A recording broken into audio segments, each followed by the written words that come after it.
What's up? Jeremy Warfel on the show tonight. Jeremy and I go back to pretty much my very beginning in this hobby, and we've got a long, awesome history together.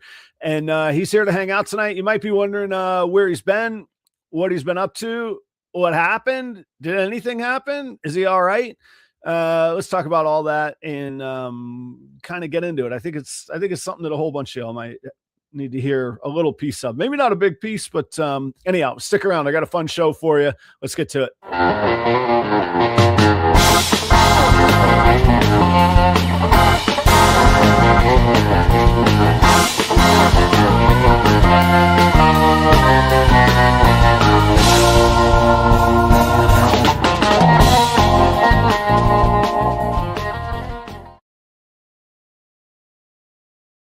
Good evening, everybody. It's 7:00 here in Minnesota. Man, we got a little heat wave today. Got up to like 16 degrees. The car wash was hopping. Everybody wants to get the salt and the dirt off. It's not quite like the groundhog not seeing his shadow or whatever. Actually, our guest is from Pennsylvania. I have a little word with this whole groundhog thing with Jeremy. Might be a little played out for me. Anyway, I hope that you're doing well. Life is good. I'm okay. I hope that you're doing okay. Thanks for being here tonight. I got Jeremy Warfel from Warfel's Morphs in the green room. Jeremy and I are good friends, go back quite a ways in our own histories in this hobby. So it's always cool to hang out with Jeremy. I'm glad that he's back.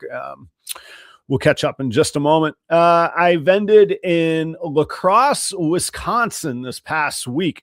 You might be saying to yourself, I've never heard of La Crosse, Wisconsin. That's okay. I haven't either. I suspect it's French for the cross or the crossing right there on the shores of the Mississippi River. It's a nice little town. I have to admit, so first off, it's with Scaled Up Exotics. And I've always had sort of a tough time there. It's a very small market, and I don't know anything about the demographics of the market, and I don't mean like skin color and religion. I mean, economic. Do you have a luxury money or the type of work or jobs that play to owning reptiles? That's the demographics I'm talking about. So I don't know anything about it. It's always been okay to do. And I actually didn't do it last year because I thought, well, if it's not great, I'm not going to do it. And what I found was that it's close enough to home. It's about 2 hours from home, that not being present in the market, I started to see some post-show sales fall off, where people down the line were like, hey, let me call Adam, see what's going on. And also, believe it or not, ASF rodent sales dropped off. So those regional and local shows are really important. So anyway, I pull on my big boy pants. I go, you know what? Not all work can be glamorous. Go do the work, see what happens. Man, I had the best La Crosse show ever, a really solid show this weekend. And I had a good time, and it was a good way to kick off my live show vending for this year. So anyhow, thanks to La Crosse. Shout out to Scaled Up Exotics. Speaking of not Scaled Up Exotics, Scaled Up Expos. Speaking of Scaled Up Expos, I'll be in Madison, Wisconsin this week, this coming Sunday, February 8th, Super Bowl Sunday. Is a little tough, but the thing I like, hear me out on this. The thing I like about Scaled Up Expos, they're fast, man. They're fast. VIP is at 10 o'clock. General admission is at 11. Show's over at 3 o'clock. That's it. No downtime. Get in, get out. If you want to buy something, you better make your decision. It's almost like speed dating, and it's fantastic. And I know some people are like, why would you go through all that work setting up? I don't care how long I'm set up for. If the money's good, that I'm taking home. And if the money's good, I'm taking home. I'd rather do it faster. So it's pretty cool. I don't know. I might be home in time for the second half of the Super Bowl, depending on what time kickoff. I don't even know what time kickoff is this year. But what I'm saying is it'll be done long before anybody's worried about the Super Bowl. So I'm looking forward to it, and I'm not concerned that it's on Super Bowl Sunday. So I hope to see you if you're anywhere in the area. Madison is a new market for me. It's right near Milwaukee as well. And then you got the Illinois, Wisconsin border towns, Janesville, was it Rockville or Rockford, and Beloit. So come on out. I hope I get to see you guys there. I hope I get to meet you. So I'll let you know how it goes. Also on lacrosse, quick shout out to Chase. Hang on, let me get this right. Chase Down Reptiles, I believe. I got to meet Chase there, Chase Down Reptiles, and Chase joined the Patreon too. So how about that? Making friends and then building long-term relationships. So it was a good show. I'm glad that I went and did it, and I hope to see you guys this weekend. What else? I put out a video about 2026 being the year of live selling. Yes, it has a slant towards Palm Street in it. I'm fully transparent about that, but I talk about what the offering that Morph Market has coming up or that they've just unveiled. I haven't experienced it yet, but that is in there. But I talk about the context of Morph Market deciding to get into that realm of live selling. Also TikTok, Amazon, whatnot. And there's lots of links to interesting articles and articles that companies like Forbes, Inc. have written, and then some digital magazines as well. So anyhow, if you're curious about live selling, check that out. Or if you want some food for thought on where I think it's going, I think, spoiler, I think 2026 will be the year that live selling is like, oh, this is how we're going to do this stuff now. So anyhow, if you're interested in that or feel like maybe you should get on board, you can check out Palm Street. All of Proper Royals live content comes to you ad-free thanks to Palm Street, among all the other advertisers as well that you're going to see in a minute. I think that's all I got for announcements. Otherwise, just the usual. Check out properroyals.com. Morph Market's being updated. I don't have any new clutches coming or hatching for still a few more weeks yet, so nothing super exciting. But I'm also not even caught up entering everything into Husbandry Pro from last season. So I'll have new stuff on the website, and I definitely, obviously, will have my inventory out at the shows with me. And Tinley is right around the corner, but we got a couple weeks before we need to dive into Tinley content. Jeremy Warfels, Jeremy and I got started certainly on YouTube and doing live streams, podcast shows, whatever you want to call them. Around the same time in 2021, I think. I got to ask him about that here. So, I mean, that's going back like I think August is my 5-year anniversary. So it's going back quite some time. And he and I always clicked. It was good to bounce ideas off of each other. And at the time, like, we were the new faces. And so, like, we didn't have to compete with each other or throw elbows at each other. We had the other existing people to do that towards. But actually, I mean, Jeremy always kept to himself and kept things fun and light and easy. He hosts breeder cookouts in the summertime that he's been kind enough to both invite me to, but also have me entertain and play music at, and have them as gigs. A nice little write-off for a summer trip to Pennsylvania, if I do say so myself. So anyhow, recently Jeremy's faced a couple changes. Maybe I'll let him speak for himself. I don't want to put words in his mouth.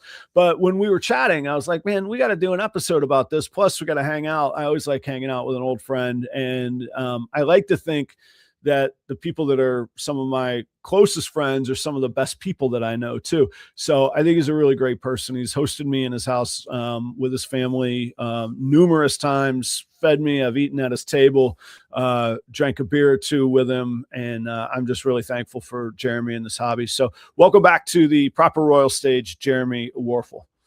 Jeremy, what's up, everybody? Man? How you doing? Doing good, dude. Doing good. This is the first time I gotta say, like, I had to dust the mic off, dust the webcam off. There was it's been a little bit since this stuff's been used. Was it like a refreshing feeling, or was it like I don't know if I want to dive back into this or what? What are you thinking? It was a refreshing feeling. It wasn't I don't feel like doing this. I've been getting some kicks in the butt that, hey, you need to pick the camera and the microphone back up again and get back into the swing of it.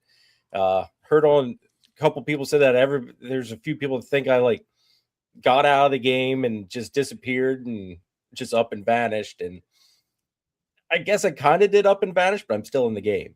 You still got I was say you got a big green room with snake racks and stuff behind you. So Yep.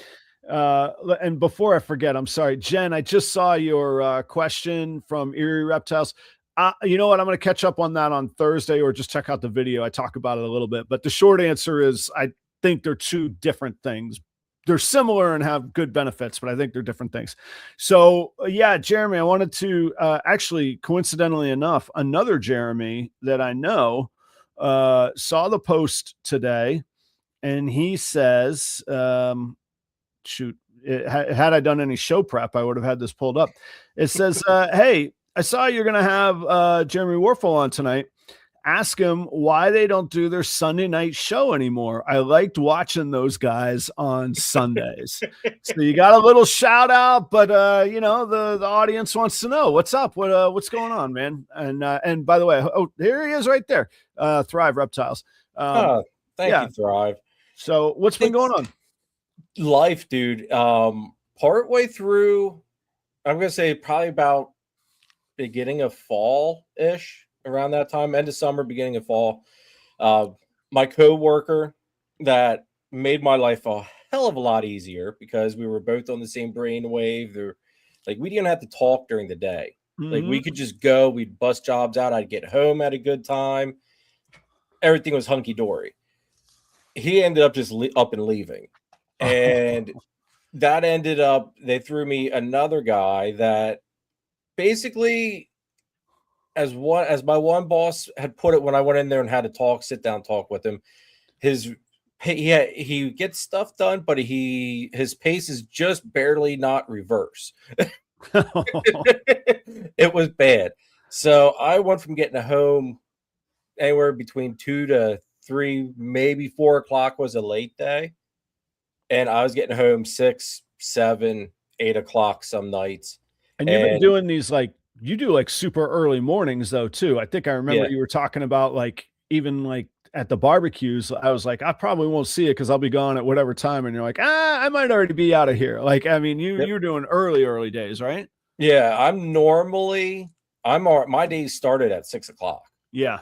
So it was long days. I get home, eat with the family, tuck the kids in basically most nights, come down in here and work. And it just started really like taking its toll. Like, you can really become a slave to this thing. Yeah. And if also, like, if orders or routines change wildly, I wrestle with, not so much what you're talking about, but if I get thrown off a day, if a surprise comes up, if there's something that has to be tended to, but it's feeding day or it's rat day, man, it's 4 days before I'm caught back up, and I'm grumpy the whole time because I feel like I'm just in the weeds, you know. And even my wife will be like, what do you like? Why don't you just finish it? And I'm like, I'm trying. Yep. I'm not known to be one with spare time in my day, you know, like I need this to fit just right, you know? Yep. And that was the thing. Like, my routine and schedule was perfect the way I had redone it. Like this year, like, I was going through a rack a day. It was fine. It was great. You know, no issues. It went smooth up until that whole hiccup.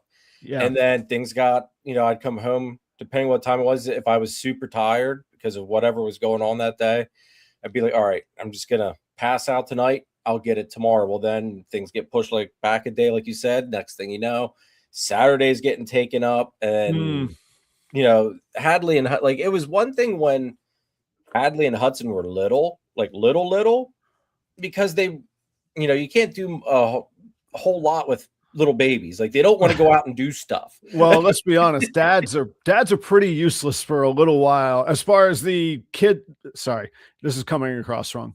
I know what you meant.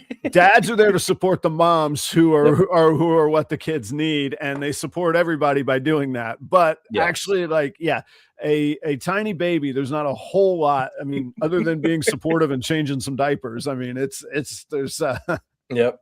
We get in the way. I'm going to hear it for that comment, but I say it out of experience and trying to be helpful. I've been told many times, you're good. Yep. Yep. Well, see, now, I mean, Hadley is going to be 6. Hudson's going to be 3 in like a week. Wow. Yeah. So, the demands for dad are a lot higher now. Yeah. Yeah. I've gotten back into archery shooting, which I had used to do years and years ago. Once dad passed away a couple years ago, that kind of I nixed me for a little bit. Like I just didn't want to do anything that kind of reminded me of the things that I did with him a lot. Yeah. Yeah. So Chris Shelley, we all love our buddy Chris, BNS Reptilia. He has been on me for years. Well, ever since it happened, I should say, to pick the bow back up. Let's get back out there and let's go hunting together. And he's been on me. And finally I thought, you know what? I can't just sit back in my shell. I've got you just got to get out there and do it. Yeah. So, well, and grieving takes time and fortunately we're not good at losing somebody as close to us as our parents. And I can say that from experience. You gotta, but it is nice when that moment comes where you go, all right, I think I'm ready to put a foot out in front and start taking some steps. Exactly. Yeah. And I picked the bow up, went shooting one day. I thought, at the end of it, obviously a little sore. I mean, it's been, it had been a little bit of time since I shot the bow. But I've sat down that night. I thought that felt really good. Yeah. That felt really, really good. So I went and did it a couple more times. Thought, you know what? I'm going to go treat myself to a new bow. Got myself a new bow. And next thing you know, Hadley says that she wants to start shooting. Oh, cool, man. All right. We'll get the princess a bow. Yeah. Went and got her outfitted. Got Kara outfitted because she started showing a little bit of interest in it. That's cool. So now the only person that doesn't have a bow that shoots real arrows is Hudson, but he's even got a little suction cup bow. So he can partake in some of the fun. I just had a vision of a 3-year-old. I really did think about getting him a little bow that shoots actual arrows. I just kind of thought, I don't know if I'm quite that brave. I used to teach little kids about starting at 3 years ago when I worked at an archery shop back. And God, this is going to date me. That would have been 2004, somewhere around 2004-ish. I used to help teach little kids how to shoot. So it wouldn't have been out of the question to get him his own little bow. It's one of those, I don't think he's quite really mentally ready for it yet. So you might need to know at 3, you might need to know the individual child and makes use some discretion. Yeah. Okay. Exactly. So, I've been, that's been one thing where I try to take Hadley out at least twice a week and get her shooting because she enjoys it. It gets me out shooting still. I actually went out and bought another bow after the new one. So now I've got a hunting bow and I've got a target bow. Oh, cool. So I kind of dove deep into that one. But yeah, so that's been taking up a lot of time. Just, making time for doing stuff with the kids, doing stuff with Kara. I literally left myself become a slave to this. And I think that's one thing that some people might not realize has happened or want to admit has happened, but there is a life outside of doing all of this. Yeah. I had a conversation, actually, a conversation today with a guy that was the best man at my wedding, incredibly close friend of mine. I've known him. We're coming up on knowing each other for 30 years now. And we both worked in restaurants, and I wouldn't say we were chuckling. We were being cynical looking back at the mentality of, well, if you're not working, 60, 70 hours a week, you're insert whatever phrase here that is the most derogatory thing you could think of, you can't cut it. And you're probably not good. You're not really the right kind of person for this stuff or something. And I was like, how dumb does that sound? And we believed it. But there's a heavy dose of that in this hobby or people that turn it into a business. And I think that's with entrepreneurship in general, where there's this mindset, and I'm incredibly guilty of it, where if you're not killing yourself every moment, you think you're dropping the ball or you're shortchanging yourself or you're leaving opportunity on the table. And that was really like that part was where I was like, that's why I want to get Jeremy on tonight, because like, I think that we could look this stuff up pretty fast and learn and understand and believe. You don't do the best work when you're burnout, ground down, in a bad headspace, not excited about what you're doing. And I found it in music. I love playing music. I love touring. There's the 5th, 6th, 7th night in a row where you're going, I'm tired. I'm hungover. I don't want to lift this guitar up. I don't want to see that dude. I don't want to hear that song again. Like, you just got to refresh sometimes, and I thought that was a really, really important part to get to. What'd you change? What'd you do different? What was the reset? What'd the reset look like for you? Reset was, just basically I dropped off the face of the earth. I stopped doing the weekly YouTube videos, stopped doing the weekly lives, just kind of took the one thing that didn't really need to be done off the plate. Mm-hmm. Because you used to do videos as well all the time, like weekly videos. You've got the filming, you've got the editing, you've got the thumbnail you got to do. On the live stream aspect, you got to go through looking for guests. You got to hope that someone gets back to you. Like, there's a lot of time spent behind the scenes doing all of that stuff. And when you don't have much time to do it, and you've got to be up at, for lack of better words, the ass crack of dawn. Right. You kind of got to start making the feasible cuts where you can. And, neglecting the animals, there's no way in hell I'm going to do that. Right. So the things that can be lost were the YouTube stuff. Now, do I plan on getting back into the lives? I've been talking with John and some of the other guys, we're going to do like a pop-up live here and there. It's not going to be like a regularly scheduled thing. It's going to be more of a, hey, I'm feeling frisky tonight. Let's jump on and, chill for an hour or 2 hours or whatever. Right. But like, I got rid of ditched the YouTube stuff. Plus the other thing was too, and I talked to you about this, Adam, with YouTube. Another reason why I kind of nixed the YouTube thing was like, I like getting my kids involved with it. Mm-hmm. Love doing the egg cuttings with them. The kids love doing the egg cuttings. Yeah. Well, for whatever reason, YouTube won't promote your content if you've got kids in it very well. When you've got, I'd have to look. I've got over 4,000 subs. Like, I think it might be like 43, 4,500, somewhere in there.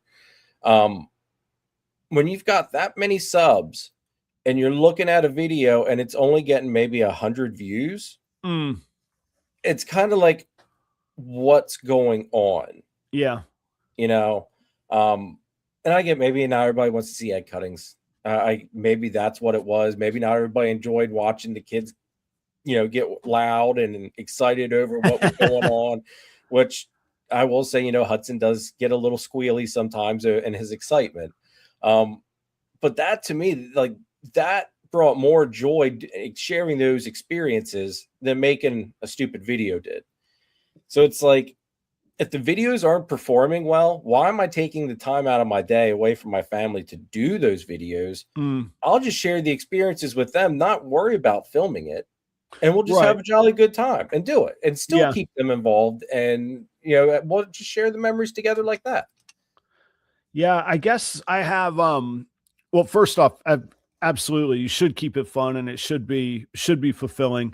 For me, I guess I still have a little bit more passion or excitement, because like I'm with you up to the point where, like, I found it freeing when I finally said, you know what, I don't care about the number of clicks I get. I don't care how often I'm supposed to do this for an algorithm. Probably a little like a year and a half ago, like all of last year, I think I only put out like 4 or 5 videos, because I was just like, man, I'm videoed. There's over 800 videos on my channel. Like, for Pete's sake, what in God's name have I had to say for 800 video, right? Like, like, okay, Adam, give it a rest, And And I had been trying to keep up that breakneck schedule. And I was like, you know what? If I don't have something that I feel like warrants saying or can bring value, now that value might be entertainment, it might be camaraderie, it might be hanging out. But if I can't bring some sort of value or something that I believe in, I'm not screwing around with this. And I wouldn't say I didn't believe in what I was saying, but a lot of times I was just like, okay, I got to make a video. Let me go poke around Google. Let me type ball python into Google and see the 99 things that come up and find one of them to talk about and make a video. And that strategy actually was really good to get me practice making videos. But man, I got 800 practices on them. I am practiced. I am good kind of deal. Doesn't mean I don't need to learn or grow or change, but I was fine. But it was for me, it was really freeing to go, okay, to use your example, I would have been like, okay, I love doing this with the kids, and this will be a cool memento that maybe I could share. And if other people want to see it, cool. But if not, now I got this tangible thing. This is probably a little bit dark, but we talked about losing a parent. Like, I don't have a recording or a video or a sound of my mother's voice. And it is hard for me to still, 15 years she's been gone. It's hard for me to say that out loud.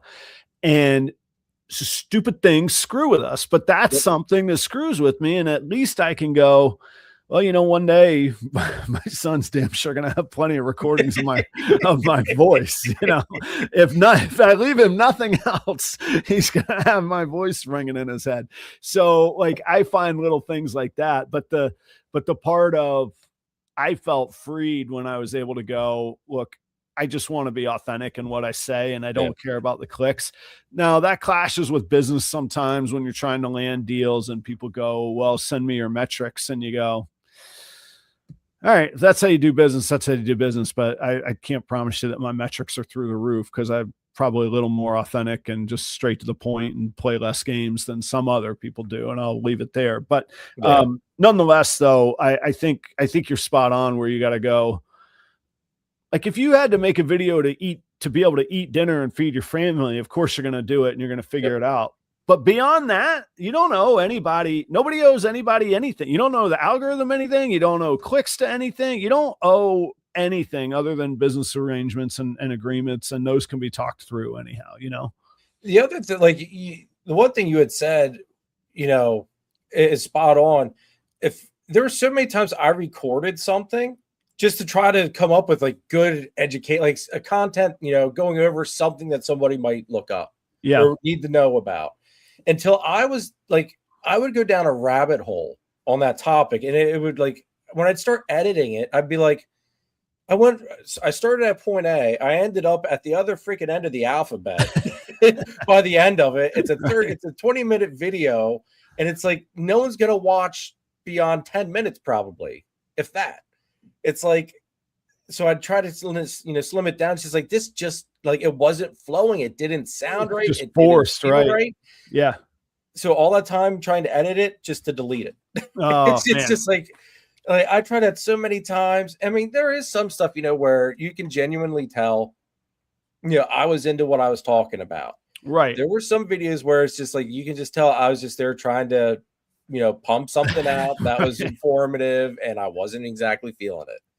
Yeah. And like I say, for anybody watching, I actually do think that's a really good strategy to start with, because you're going to get your reps. You're going to learn how to edit. You're going to learn how to talk to a camera and all of that. But at some point, like, the authenticity and the passion is really what people want.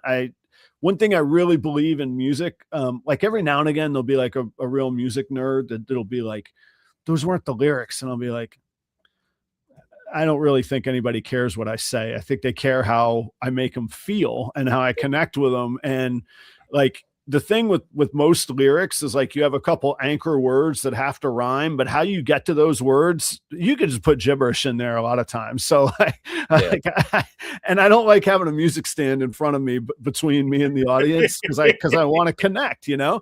So yeah, but what I mean is, that's true in YouTube videos too. Like, you and I were probably watching Billy and Austin doing their egg Yep. races at the same time when we first were getting going. Like there was nothing more exciting than those guys seeing what Oh, were. yeah.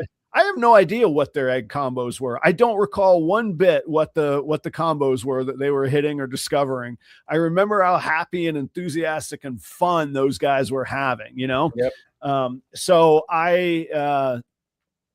anyway, that I think about that a lot, but I think it's good to start with people. If you're like, hey, I want to start a YouTube channel, what are 20 videos I should do? I don't know, type ball pythons into Google, let it autofill, and there you go, make a list of 20 videos to do. But at some point you got to go, this is the part I like, this is what I'm into. You were always into and I think still are, but TSK, Xanthic, and me talking about gravel, super gravel. I was like, okay, this is what I'm feeling it here. You know, this is what I'm into.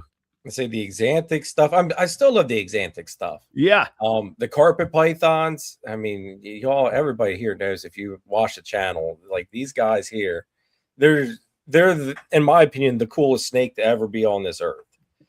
Like nothing beats them guys.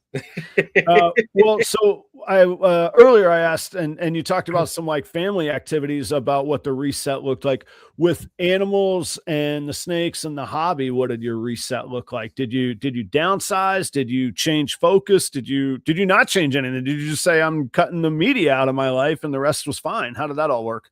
It was actually a mix. It was a mix of that plus a little bit of adding. If that makes any sense. Yeah. Okay. So you bring some down, you add some other stuff. Talk us through it, man. So sitting back, watching what's going on with the ball pythons and since it's, ball python based, community that we've got, it's been kind of rough for me to watch what some of this stuff has done price wise. And don't get me wrong, I don't want to make it sound like that's all I'm worried about, is money with these animals, but let's be honest, money keeps us, rolling, and what keeps the lights on. It doesn't hurt for sure. Exactly. Yeah. So there were some animals I had here they weren't my passion snakes, but they were here just to make cool, like clown combos or whatever, just some really cool, pretty snakes. Well, that stuff, what once was maybe $300 to $500 animals, right now it's probably about $50, $50 to $100 snakes, sadly. Slightly dramatic on that, but they took a massive hit. So it's like, all right, I need to dwindle down on just the animals I was breeding just to kind of have show stuff and a little bit of something for everybody. I've been pushing those out. If it's not Axanthic related, it's getting out of here. Basically, it's got to be Axanthic, visual Axanthic, head Axanthic, or I'm getting it into the Axanthic stuff. Like I've got a banana OD adder male that he's had DG, but I'm putting him into my Axanthic stuff. He'll stick around here for a year or two. I'll move him on out from after that. Right. But basically, the ball pythons, it's just been slowly easing everything out that isn't dealing with my Axanthic projects. Well, and we hear in the long run to work, which you're just wildly most excited about, and like I know and actually you could preach it better than I could. If you look at what John Daig did, I mean, he took it to the extreme and he did an amazing, and it's what he's known for. We're talking about his name, right? Audience, if you know what we're talking about, everything in his collection is Axanthic.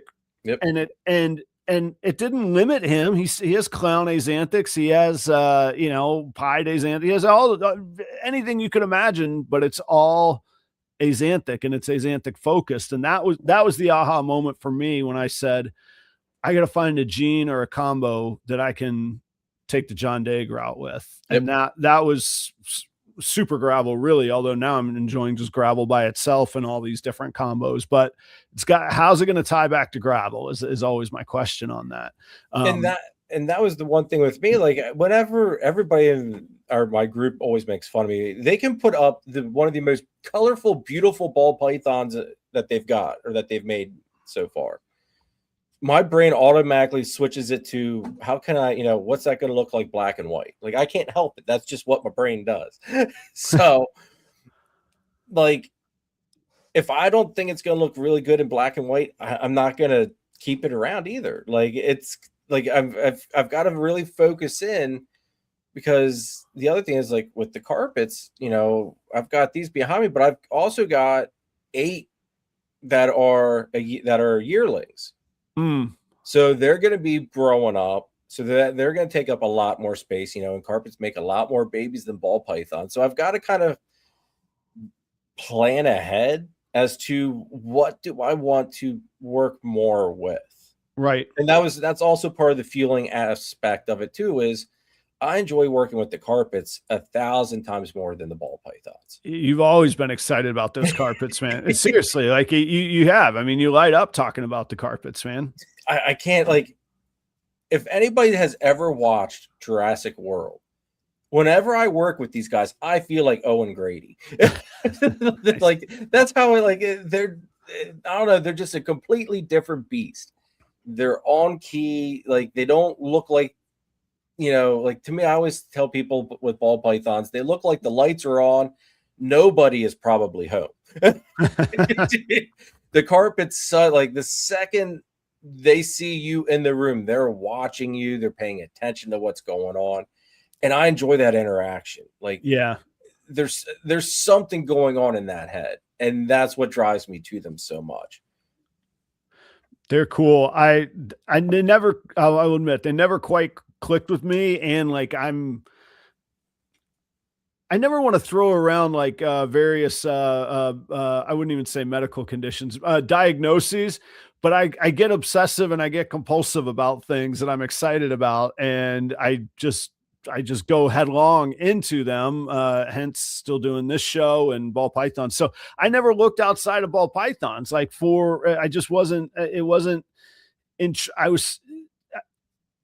I am wildly intrigued by ball pythons for different reasons than you're talking about. Yeah, I would admit, I don't think, I'm not going to train them to, sit and roll over kind of deal. Yep. But the beauty that's within them is incredible to me. And so that gets me going and gets me turned on. So I've never really allowed myself the idea to be like, let me check that out. I might want to get one of those, or I might want to get into those, mostly because I know myself. If I'm sitting in a room with 13 guitars. Like, if I get into something, there's going to be it's going to be a thing. I can't allow myself to get into some, or, buy a motorcycle or whatever, not that actually they terrify me. That's not a good example, but you get what I'm saying. So, well, these guys are just as bad as that, dude. Like, I got my first one, and the guy I got him from, he said, welcome to Morelia. I'll see you, next year. Yeah. And I chuckled. I was like, nah, dude. I was like, this is probably going to be my only one. I just want one that, I just want to have one because I've always wanted one. He laughed. He said, yep, I'll see you next year. Well, one turned into, like I said, I've got all these guys behind me. I've got 8 more that are yearlings. And then I've got three that are last year's babies that are sitting in the 1065 rack. Now those, and that's the other thing, like with ball pythons, carpets and balls are totally different. With ball pythons, you're playing the genetic game. Mm-hmm. Like, you've got so many routes and combinations and everything to do different colors and looks. With the carpets, there's not as many genetics with them. And then you run into, if you want to stick with, like, because everything's very lineage based. So if you want to stick with the pure stuff, jungles, you only have a X amount of genes to work with. Coastals only have X amount of genes to work with.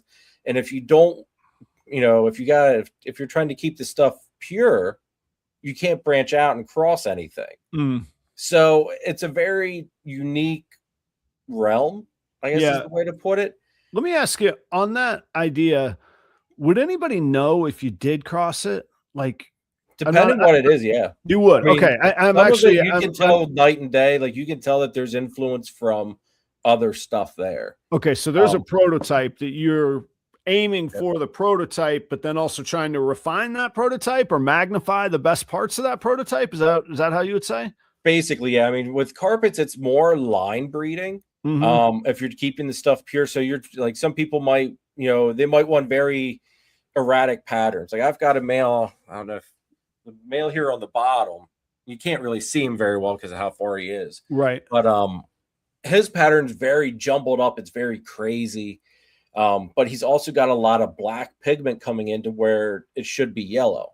Now, a lot of people would say that that's muddiness or dirtiness, but as he's aged, that's starting to get more and more black filled in there. And the one reason I wanted to keep him was because I thought he would end up being a darker baby or a darker adult. And carpet pythons have some of the best velvety blacks you will ever see on a snake. Oh, cool. And I would think, in my personal opinion, throughout the years, you can line breed for the blackest of the blacks and eventually end up with an all black carpet python. Nick Mutton is a perfect example. Shout out to him, because I've got 3 of his babies growing up, which is the ones in the 1065 rack, which were dreams of mine to own. They're called ivory carpet the ivory jungles. Basically, it took him 20 plus years of line breeding to make a black and yellow snake turn black and white. Oh, cool. So he bred the palest of the yellows till that yellow turned white. Yeah. And now he's finally got some, they're gorgeous. Like axanthics hold nothing to these things. Hold my beer, basically. Like, these things are black and white. And it's just a testament to something that's more geared to my way of thinking. Like, I want to make something and say, I did that through all these years of hard work. Yeah. And sometimes for me personally, I feel like the ball pythons, you've got the here and now, and then that's old news. You got to be over here now to, kind of stay relevant or in the game type of deal. Yeah, I see. You're not ever like, you're not done. You're not accomplished. Like, even when you hit the accomplishment, it's what's the next kind of thing. Yep. How did the carpet python community see like the fall off like ball pythons did? And sure, one way to look at it is in money, but in another way of did the people that had all the time and all the money during COVID, did they disappear too, or how has that looked?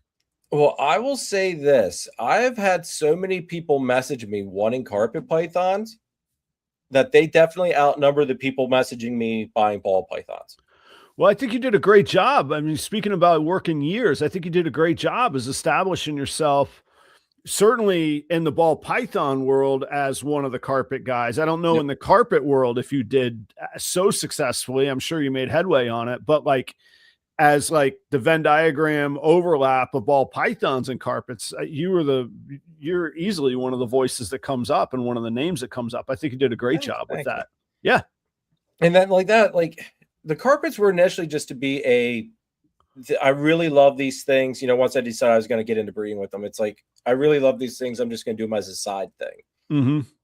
But like you just said, I kind of inadvertently became the carpet guy that does ball pythons now. It was kind of funny. Just like so many people, oh, well, hey, Jeremy's got some beautiful jungles over there. Go over there, check his thing out. Not many people were coming over to look at the ball pythons. They were coming looking for the carpet pythons.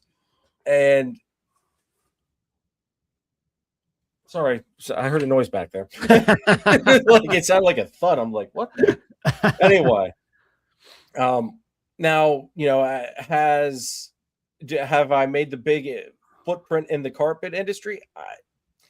In all honesty, I mean, there's so many bigger name people in the carpet community than what I am. Right. But in my area, I think I have made at least a subtle footprint. I think there's sorry, I know I'm cutting you off a little bit. I think this is a really important thing. I've always said, and Keith brought it up earlier, what if you feel like you have I think he used the expression face made for radio. I think there's an appetite for I think there's an audience for every presenter out there. And just because there's these icons up in the sky, well, there's new people that might not feel comfortable trying to relate to those icons, but but they feel comfortable relating to Jeremy, who's a step or two ahead of them. And then suddenly you're building and growing together kind of deal. And I think that's not to be overlooked in the ball python world. If we all thought we were going to be Justin tomorrow, or we were holding ourselves to that standard to be Justin tomorrow, well, of course we'd fail. But if we said, first I could be myself and I'm passionate about it, but if I have something to offer to somebody who's starting out, they might be excited to hang out and grow with me kind of deal. Sorry, my camera's being funny, but I think my audio is still going. And you're coming through audio wise. Yeah. Let me add this thing here. There we go. I have I would be embarrassed to show you guys the picture. I have a laptop, so then you got to have the little thing that comes out of it, like the media port. I think they call it a dongle. So you got your dongle hanging out there, which sounds awkward to say. And then from the camera, you have these questionable connections. And then I have it all taped down onto my desk with painter's tape. And what happens is I can't sit still, right? And I have these little fidget things like, oh, wait, let me turn on my camera again. I have these little fidget things like a steel ball bearing that I hold in my hand while I'm interviewing people. And if I roll it around and I hit my little painter's tape area over here, you now see what has happened to me. So I've got to sit still and, act like a professional and keep the camera going, Oh, dude, that's just funny. That's something that would happen to me. It's good to know that it doesn't happen to just me with stuff like that. See, Keith, here's all you got to do right there. Just turn into a big little blob, a dot on the screen, and then just say dongle. And suddenly everybody's like, let me tune into this guy right here. Oh, man. But, all right. What you had asked about with the carpets, though, too, and on how how has that been impacted? I have not, now granted, last year I got skunked on baby carpets. My females did not go. The girl Chris left me bar didn't go. My girl didn't go, and I thought I had it in the bag, no worries. Ultrasound even told me I was good. And nothing ever came. How many females were you expecting from? I don't know enough about breeding carpets to ask you intelligent questions here, but how many did you get skunked on? I had just two. I had my female, and then Chris left me bar his girl, which both produced the year before. And this year this past year they decided, hey, we're not going to do it. They built up. Ultrasound told me, we've got eggs. You could run that ultrasound across there clear as day. You could see them. Yeah. Measure them. They were beyond where ovulation size should have been to where, okay, these are eggs. And I don't know what happened because they should ovulate right around 25 mil. And I was hitting things at like over 30. Wow. And it was just kind of like, I marked the calendar, the sheds happened, hey, we're good to go. And I just started doing countdowns. It's like, oh, okay, well, we're 3 weeks past, due date. I just kept going. I'm just like, what's going on? Through the ultrasound on them, everything was gone. I'm like, what? So it was a very humbling experience, to say the least, that, well, just when you think you've got it figured. Oh, yeah. You don't. Right. Even with the best technology to show you what's going on, you can't control what's going on. Yeah, Mother Nature's she's gonna do her thing. How many, you mentioned earlier you get bigger clutches? Am I remembering right? Like when I was there, I think you had like some clutches in like the 14 size, or is it bigger than that? Let's see. I think that first year that you were up, I had 15 eggs out of the one girl. Okay. Now her last clutch, actually, well, I guess it would have been for 24. The last two clutches is when the last two clutches were. Each girl had all just shy of, I think, 20 babies each. Hello. Wow. Yeah. So yeah, so you can that's a little better return than our little ball python friends here. I'll tell you that, man. And That's nice looking at it, and better price stability as well then. yeah. And that's Yeah. the thing, like looking at it, if you look at it from a monetary standpoint, okay, and with what your average ball python goes for right now, I'm going to say is your average is probably what, 300, 3 to 5, probably on Well, average. actually I could tell you of everything I sold, ranging from $30 and $40 wholesale animals to $2,200 ultramel clowns. My average in 2025, which is what sunk me, was like 258 or 256 bucks was Okay. the average of everything I sold in 2025. Now, I will say, and I don't want to turn this into a whole market discussion. The fourth quarter of 2025 was bonkers. It was the best quarter I've ever had. And this show this past weekend was good. January's been, it was okay. It was Yeah. solid. It wasn't, usually I write January off essentially, and it was better than that. So I don't know if just in my market there's been a shift, or for me it feels like a corner's been turned. But to get back to your specific discussion here, yeah, like 250 was my number in 2025. Okay. But if I put it this way though, if people are wondering, if I can average between 300 and 400 an animal like I've done in the past, I actually make pretty good money at that Yeah. point. Yeah. And that's the thing though, too, like with ball pythons, like you just mentioned, you're going to have your total misses where they're basically $20 and or wholesale animals. And you're going to, but you can go up to that $2,500, $5,000, like the sky's the limit with them. Now on carpets, so like in theory on ball pythons, we do have a baseline of this gene, and this gene. And if we look at the market definition of that gene combo, we see a range. But Yeah. you're saying in carpets, is it a lot more discretion based, as this is a great example of this Yep. archetype and this represents this very well. So Yeah. I have to imagine there's a bit of haggling, and you have to be able to field a little bit of, your opinion is very high of the animal, and some buyer is going, well, look at the pigments here, or the definition here, or how do those conversations go? Well, in all honesty, I have not had anybody try to beat me up on a carpet python yet. Knock Okay. on wood. Like I've been very fortunate on that.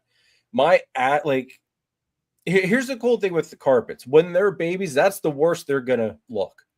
Like they start out as they're drab, they're ugly looking. Like I know it sounds terrible salesmanship on them, but when those babies hatch, Hey, that's Jeremy, the worst that snake's gonna look. humans are that way too when they first come. Let me tell you, nobody wants to admit it, but my goodness, they are rough when they come out, man. I don't know. I haven't been appreciating in the looks here as much, Adam. I'm starting to go down and go back downhill again. But like where the balls, they start out the prettiest as they're babies, and normally genes, genetics, pending, as they age, they get worse looking. They start browning out a little bit more. We all know the gist. But as carpets age, they're like wine. They just get better. The yellows start coming in, like the actual colors, adult colors start filtering in around year to 2 years of age. So you don't really know fully what you're going to get as a baby. Right. But you kind of have to make an educated guess. And even some of the ugliest babies, I've gotten updated pictures on, and I'm just like, damn, I should have held that one back. Oh, the ugly I wrote it off. It's like, all right, well, this one's, genuinely speaking, the more silver the baby, the better the yellows are going to be. And the dirtier, where the yellow should be, the dirtier that looks, normally those babies aren't going to be as vibrant looking. Well, some of these babies I left go, and Kike's got one of them. Granted, Kike's didn't look bad though. Like that, I think his was one that I was kind of lenient on just keeping. But Kike sends me, videos and post stuff up on Instagram and stuff here and there. And that was one I should have held on to. I think Phil's in the chat there from Finger Snakes. He always likes rubbing one in that he got off of me. and that was one I still claim I think I gave him the wrong animal. So, I mean, a lot of it is educated guess as to what they're going to look like as babies. But that being said, though, my average price for a carpet starts out at $4. Okay. Yeah. Now, there are some I'll start out at $6, depending on how I feel the animal's going to look. Yeah. If it's, if I don't mind if it stays, it's going to get a higher price tag because I got a little bit better feeling of how it's going to look than some of the other ones. But on average, they start out at $4. Now, keep in mind also with the carpets, I'm not missing any genetic combos. I'm making just plain Jane, how Mother Nature intended, basically, jungle carpet pythons. Like, I'm not playing an odds game. I'm making X number of badass little babies. Yeah. So have you gotten to a point where you can get into the line breeding aspect of it? So that being, you produced some, you identified your best trait, or not, I don't mean traits as genetics. I mean traits as in discernible visual traits. And now you're breeding back or you're breeding together. Have you gotten to that point yet? I've got one of the females, actually, it would be this girl right here. That's one of the females I produced from my first year making them. She should be ready to go next year. Okay. So she held her yellows beautifully. Like, I sweet talk her all the time. It's like, please do not make it don't go the wrong direction. Just keep going where you're going, girl. Just keep it up. Now her brother, which is down below, I'm borderline ready to pair him. I thought about throwing him into his mom and try, because he's got that dark, and she kind of throws a little bit of darkness every once in a while too, and see if I can't get some really crazy pattern and dark babies and everything. But I've got a really awesome, I forget what his lineage is. He's an MIA, Miami International Airport, and something else I forget, but very high ranking lineage. And I threw him in with the female this year just because it's like he's an older animal, so hopefully he'll pick up what he needs to do a little bit faster than something that's only 2 years old. And that male never left that female alone up until I took him out today, because they were actually separated for a change. So, oh, nice. There you go. I've got a good feeling. Normally when that happens, the deed has been done. Right. But I'm going to ultrasound tomorrow and see if I need to maybe throw in the closer. Okay. But next year will be the start of fine tuning and me, using some of the animals that I've actually produced. Nice. Because that's like the sort of the essence of the line breeding, or breeding for very specific traits rather than genetics, right? Yeah. Yeah. Yep. Yeah. Very nice. And here's the cool thing too. Like, I've got multiple directions I want to go with stuff. I've got stuff where I want to try to breed, to make the blackest carpet python that's out there.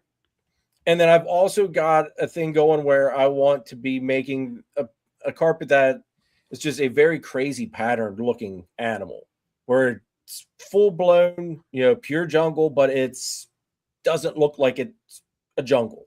Okay. It's got, scattered pattern, not the, the traditional banded or a traditional striped look, just something that looks like you went hog wild crazy on it and you didn't care what you were doing pattern wise. That would be fun, because I mean the carpets are pretty iconically with that banded or striped look on that. What's the I don't do a whole lot of like, check out this snake, but it's a different snake than a ball python. You up for getting one out for the audience, or is that not going to work at night? I can get one out. Well, how about this? It's about time for me to cut some promos. I'll pay some bills. You see if one of the snakes will behave, and we'll be back here in just a moment or two. That'll work. Okay, cool. Guys, stick around then. We'll get some a carpet python on the show, and I'll put it up on the big screen for you. So stick around, support Jeremy, and hang out and be entertained. Also, good show behind the show commentary there in the chat. There's a good, go back and check it out. There's a good discussion on gross revenue, average prices. People scoff at averages, and Aaron brought up really, really good points. If you do 50 clutches, 300 offspring, and you average $250 a snake, that's still 75 grand. And everything's relative, and you have overhead, and you got to figure out how to make it work. But 75 grand is a good chunk of cheese to help you figure out how to make things work. Right.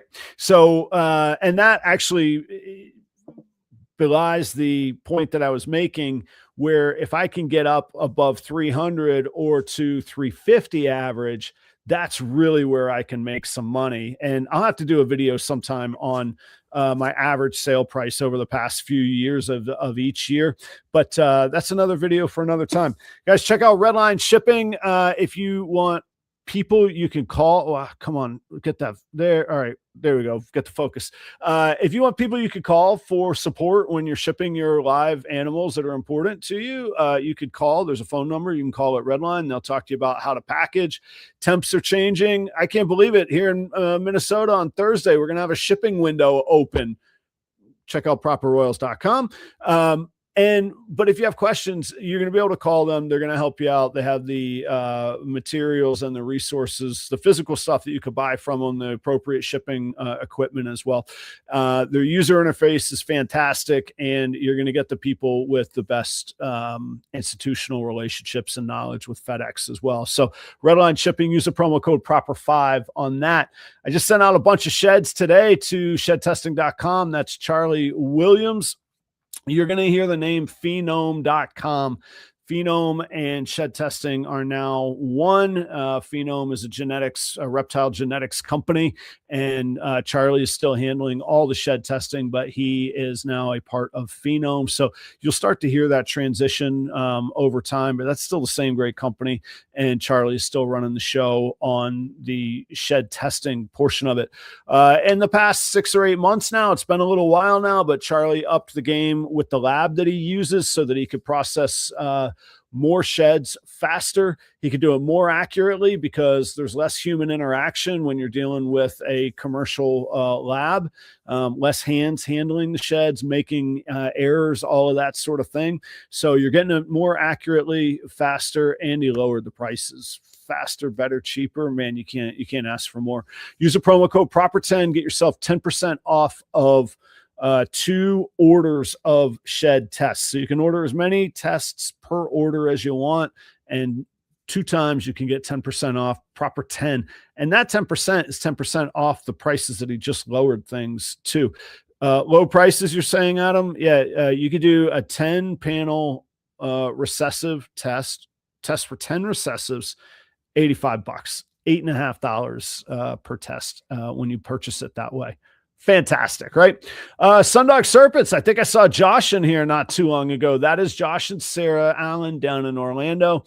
I think technically they're not in Orlando. They're just outside. But for everybody not from the center of Florida, down in Orlando, excellent folks to work with. I used to vend with Sarah on a regular occasion. Sundog and I, we've bought snakes from each other. I sell to them. They've sold to me.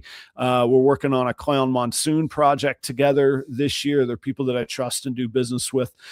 They too work with TSK's TSK clown project. Also super asphalts. I know that they had a puzzle clutch available. I think still some, but definitely was some earlier this year.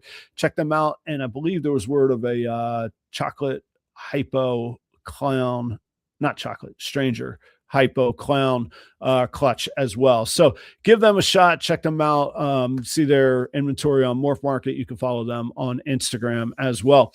Charlie Ryan is Reagan Renee Royal Pythons. He's out of Cherry Hill, New Jersey. Check out ReaganRenee.com. You don't have to put Reagan Renee Royal Pythons.com. That's not it. ReaganRenee.com.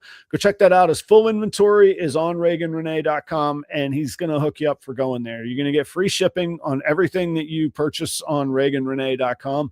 If you need a little more sauce to close the deal, you're going to get 10% off if you use proper 10 in the promo code. And then when you go there, he's got these cool value add calculators. We've all seen like genetics calculators before. Charlie is putting his analytics and his day job to use, or his analytics skills and expertise from his day job. He's got calculators that'll help you decide what your pairing should be, will help you decide whether you should test the offspring or just sell them as is, as an unknown or an uncertain or just a potential. It's pretty neat to see, and it's something that's not available anywhere else. That's free. There's no upcharge for that or add-on fees or anything like that. So go check out ReaganRenee.com. Charlie is working Kryptons, DG, G-Stripe, candy pies, and clowns, all in single, double, triple, and now I think even some quad het ingredients. So a lot going on there, but he's doing just killer stuff with Krypton. So go check out ReaganRenee.com. Keeper Kane, that is a YouTube channel from Kane and Michelle Fritz Wallace. A little belated happy birthday from yesterday to Michelle. Happy birthday to you. I hope it was a wonderful day, and get Kane to get yourself something nice. You know what I mean? Keeper Kane channel is all about Kane and Michelle's animals at their house. They do breed ball pythons. They keep big snakes. They have aquatics, tarantulas. It's all there in one place. Excellent people. If you're in almost any Patreon in the ball python world, you probably know Kane, because I think he's in all of them. And he's very active and supportive. He's very cool. So I appreciate Kane helping me keep the lights on. Go check out the Keeper Kane YouTube channel. That's right here on YouTube. You're already here. Keeper Kane is the name. And I'd appreciate you checking them out. Last but not least, as Jeremy Warfel here mentioned earlier, is Chris at BNS Reptilia. Excellent person in the industry. The knowledge, the experience, the camaraderie, mentorship, friendship from Chris has been invaluable. He is my vending partner at Tinley in October. He is BNS Reptilia because along with ball pythons, he deals with blood pythons, locality, boas, colubrids of all shapes and sizes, Pituophis if you're into the bull snakes and the pine snakes, and he will have those at Tinley in October. If you asked him real nicely, he might even send a few my way for me to have some in March as well. But actually, I would just be the middleman. You can order them directly from Chris as well on that. Thanks so much to Chris for his camaraderie. And we have a couple animals we've invested in together as well. So another business partner there as well. Guys, these are all people from within our industry and within our hobby supporting our hobby. If you wouldn't mind, give them a look-see when you get a few down moments. All of their links are down below in the description. The last thing I'll tell you about in the description is there is a link to the Dr. Tom Harbin Scholarship Fund at the University of Auburn.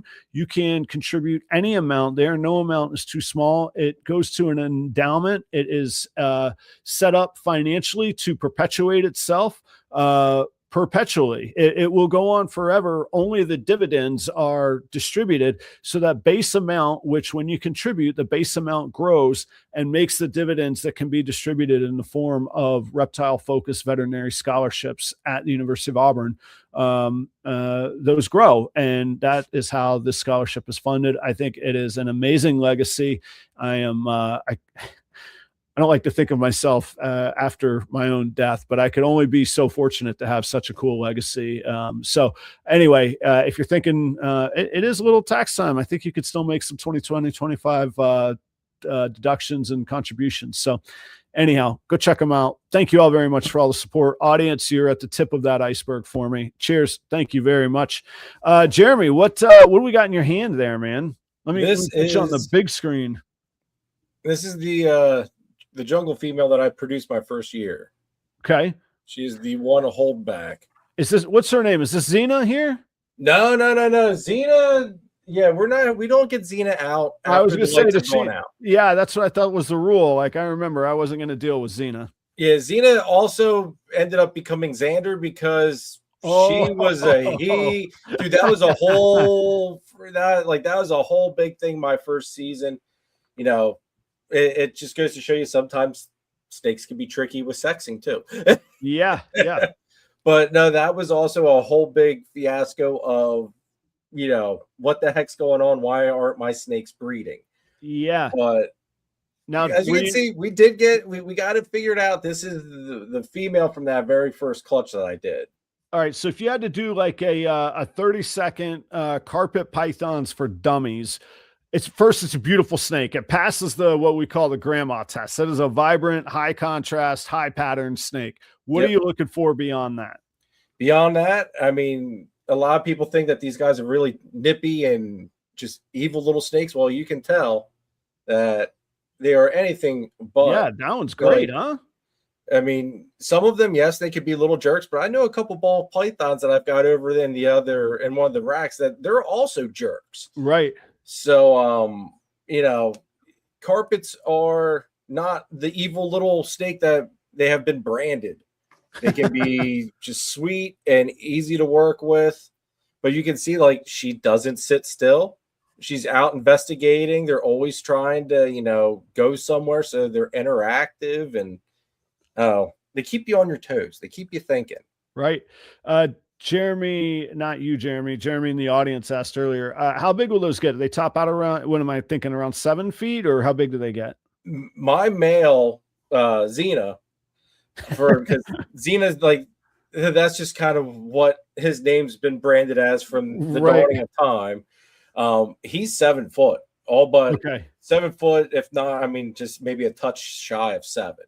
So, I mean, and that's big for a jungle. On average, 4 to 6 foot is your average jungle. Okay. Males will get larger than the females, though, normally. Gotcha. All right. So very nice. And how old is the one that you have there? I think you mentioned you produced that one last year. So we're this girl was made in 23. Oh, okay. All right. So she's every bit of 2 years old. Yeah. Yeah. So on average, like you can start breeding them around, you've got to use your best judgment. Around 3.5, 4 years of age is when you can start breeding them. Oh, okay. So it's a long path, a long time. Yeah. And then that's the other thing too. Like, ball pythons, it's kind of like a revolving door. Mm-hmm. You've got to constantly be upgrading and everything, your genetics. With these guys, like it's a long haul. I mean, you build a connection with an animal that you're keeping for that long. Like you build a bond with it. Right. So that's the other aspect that I love about working with them. Yeah. Kai told me a long time ago, man, I still remember this quote. He says the male for ball pythons, the males are your 1099 contractors and the females are your long-term employees that stay with you and you build a relationship with. And I still think it's one of my favorite quotes ever that I learned on this show. He's right though, too. I mean, and that's just the harsh reality of it. And that's like I said, that's the one thing I do like about the carpets, though, is that it's not that revolving door. Yeah. The other nice thing is with them, it's nice to have multiples of, females and males. You can switch up who's being bred that year. Give one female off a year, use the other female. You're still getting babies. You can switch up what lineages you're producing and cranking out. Like there's a lot of neat different aspects you can go with these guys. Yeah. Yep. Man, that's a beautiful snake there, man. Well, let me try to get one of the other hidden things that I don't know how many people know that I actually have. All right. We're, breaking news here, unveiling things that people haven't seen. I have an idea of what's coming. I don't know how it's going to go. Normally, it's friendly. Okay. We'll see, though. This is actually one of those species that it did get if it's what I think it is, it did get my attention. And I was like, that'd be fun as a pet. I want to get one for the shop. I haven't come around to it yet. And like I say, I know myself. I want to be careful before I go allowing myself to jump down rabbit holes, Let me see in the meantime here, Mission Morphs. This is fantastic. Mission Morph says 1 baby from every clutch will be sold and donated to the fund. And Aaron, I will get that car wash video. I'll even make a special video on the finances of the car wash, which, spoiler, will be a massive disappointment. But, silver's hot right now, especially in quarters before 1964. And I have tens of thousands of quarters to sift through in my life. What do you got here, Jeremy? This is my one venture, as I said, and how I've kind of expanded into some other things. Well, I've got some chondros growing up. Now, this is a Tamika crossed with Jayapura bloodline. Okay. So it's just, locality based with the green trees. But this little one, I don't know what the sex of it is yet. But, I mean, you can just see, beautiful greens, the sky blues. Yep. Now, is it on its way to becoming green, or is it on its way to becoming blue? Actually, should be its adult colors. Okay, that's it. That's where it's. And okay, so then where did it start? Because their color changes are wild. Like some will start as like red, right? Yes, some start as red, some start as yellow. This one was actually a yellow Neo. Okay. So, but it went through its color change really, really early. I mean, again, green trees get that bad rap for being bitey, just bitey and nippy and mean. And yeah, that one's doing really nice. I had to take care of a buddy's one time when I was still even new at ball pythons, and I opened the tub and I went to feed it with like the feeding distance that you generally would build in to feed a ball python, and that thing jumped right past the prey and launched right onto my thumb, man. Yep. That was a stunner. But they are, to me, and this is definitely a eye of the beholder kind of statement, to me, those green tree pythons are just some of the most just beautiful animals. They mystify me. I would love to have one in just in the shop on display as a pet. I don't know if it's appropriate to keep them in the same, not in the same area as a ball python, but I mean in the same environment, or they're in its own cage. But anyway, what I'm saying is I don't know anything about them, but they are gorgeous animals. I love looking at them. Even the way they just hang on their perches is incredible. Dude, and beautiful. They're so majestic looking. Yeah, they're just majestic. That's the only way to put it. Care wise, a lot of people think that they're hard to care for. They're actually really easy. Yeah. A lot of people keep them at just ambient temps. Mm-hmm. Like if you can, like around 83 Fahrenheit, you're golden. My room stays sunny and 78 year round, but I don't know if that's warm enough for them or not, though. But I'm sure you get a little heat panel. A little bit of right? You put it like back, like right now, like I have these in a it's a sea serpent's rack. Mm-hmm. Now their permanent enclosures are done. I just have to pick them up. I was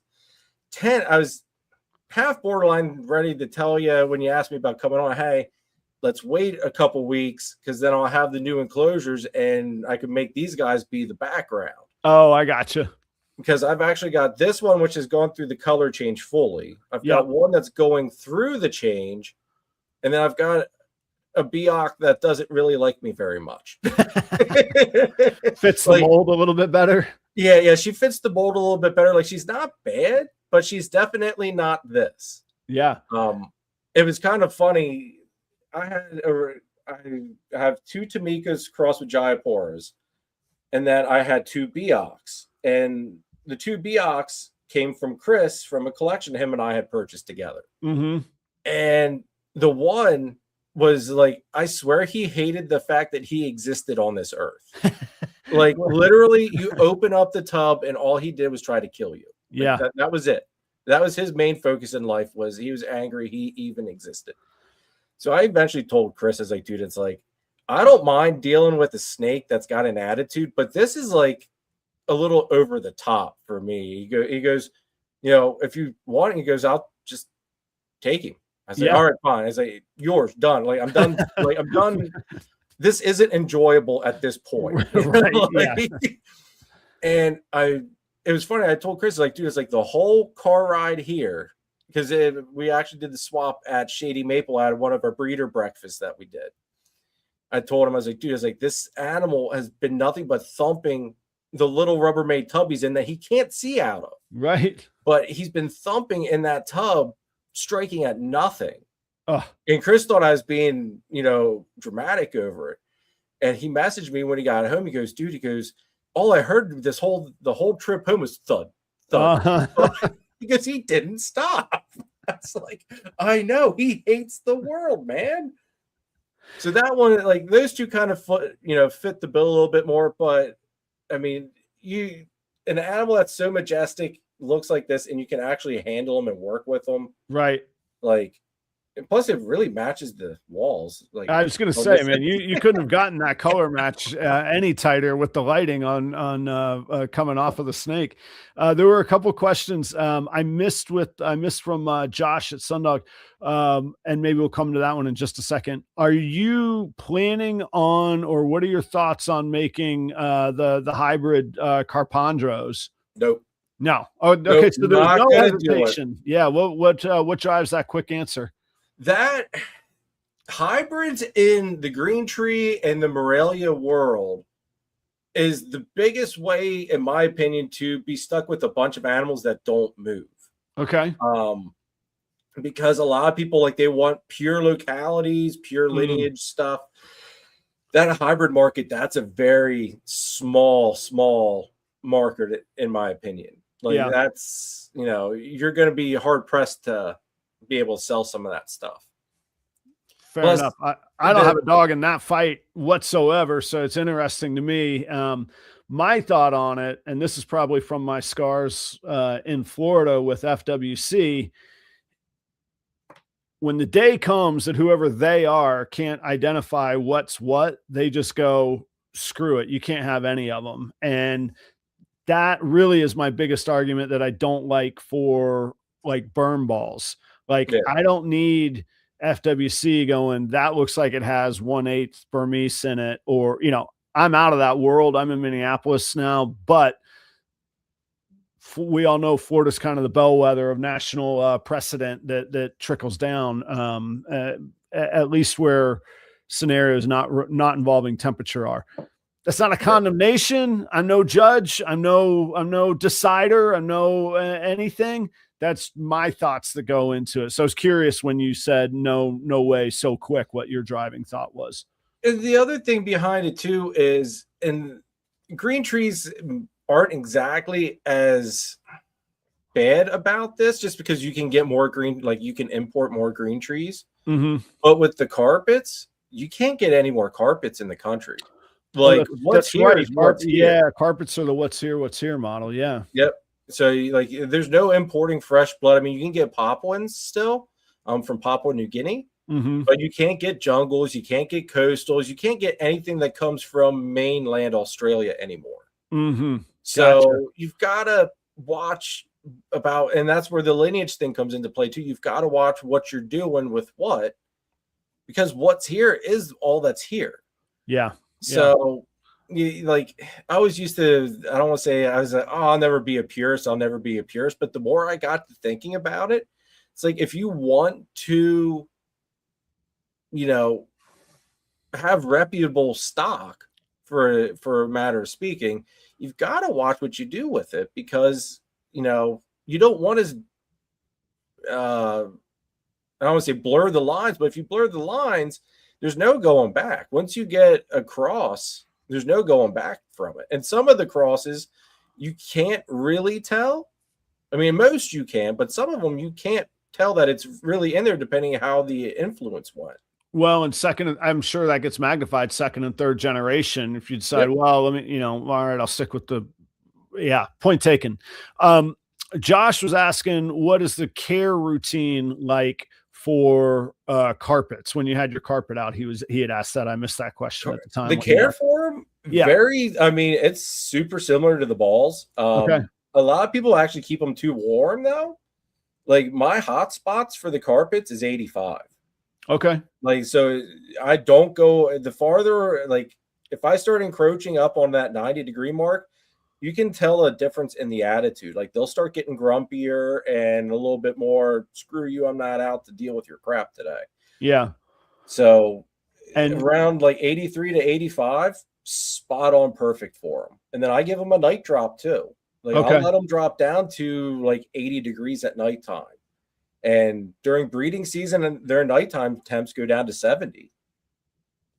Nice. And then I slowly bring them back up then. And on that uprise with the temps is when they start getting into breeding mode then. Yeah. And then what about feeding, cleaning, substrate? Cocoa husk, as far as house enclosures and stuff, like I've got some of them in a 4x18 or 4x2x18. But if you can give them more height, they'll definitely make use of it, because the ones here behind me, those are 4x2x2s. Sure. Yeah. But looking towards the future that, hey, I've got a lot of animals I'm going to be making room for, I downsized the height to 18 because it lets me get one more enclosure on the stack. Yeah, we could see that's the two stacks behind you, right? Yeah. Yep. This is the original set, and then that's a this is the new set. Got it. New setup. Gotcha. Now I'm turning. I've had the original set that the other ones used to be in. That's what's getting turned into the enclosures for the green trees. I had a divider put in, so that way I didn't have to go buy new enclosures. My enclosure guy just put a divider in there, redid the lighting. So now I'll have a stack of 2x2x2s. Man, that's cool. That's a good use, man. I like that. Jeremy, take us home on this one. What's the future like for you? We're gonna see you around. You waiting to find the inspiration as far as media? What about vending? Talk about Warfel's Morphs looking forward, man. Vending, the next show I'll be at is actually AARPE at Fredericksburg, Virginia. Oh, I will be there with our brother Chris from BNS. Yeah. So we'll be vending that together. That is my next show. When is that? In March sometime? Just right around Tinley, right? It's the beginning of March, and then I get back from there, and then I think the end of March is Gettysburg. Okay. So I've got two big shows in March that I'll be at. You know, I'm going to start doing the lives here and there. Videos, I got to do an updated video. I want to show off some of these carpets. I wanted to get one of the ivories out, but sometimes carpets, once they've seen the lights go out, especially the babies, you're just asking for a little bit of trouble. Yeah. And with them being little, I don't want bad experiences with them, because right now is the best time to make the good impressions. There you go. Okay. So I need to get a video out so that way people can see those, let them know that I've got them. But I mean, I'm not going anywhere. Downsizing, changing gears, more focus on the carpets than the balls, adding these beauties in there, just getting stuff that drives my passion a little bit better. Yeah, man. I enjoy working with a little bit more. That's maybe not as prevalent and as much of it out there. That's kind of where I think I see myself going with everything with Warfel's Morphs. I mean, I'm always going to do the axanthic stuff. I've got some bang stuff, which anybody that's sleeping on bang, just stop sleeping, get on the train.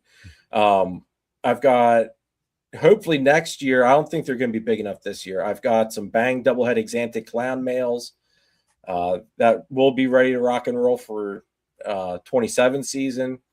I've got some other killer looking bang stuff. Like there's some stuff I need to just do updated videos on to kind of show and highlight that project a little bit.